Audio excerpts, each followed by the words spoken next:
I'm gonna show you how to deposit funds on Pocket Option using Visa. So to get started, all you have to do is just click on top up right here and then or click on your account. Make sure that you sign in into Pocket Option first and you have a verified account before you can have the option to deposit using Visa.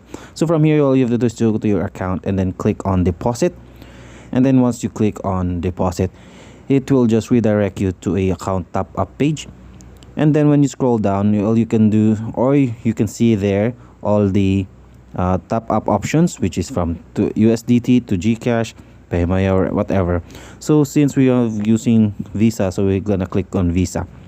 And then from here, all you have to do is just click on an amount that you wanted to top up or to deposit, so how much you would like to deposit.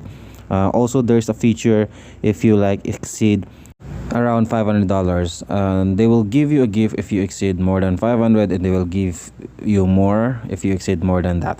So make sure that your account is fully verified before you can use this option. And then after that one, you will just fill up all the necessary details and then all the billing statements. And then right after that, after you deposit, all the funds will be just shown pop up right here. So that's it. That's how to deposit on Pocket Options using Visa.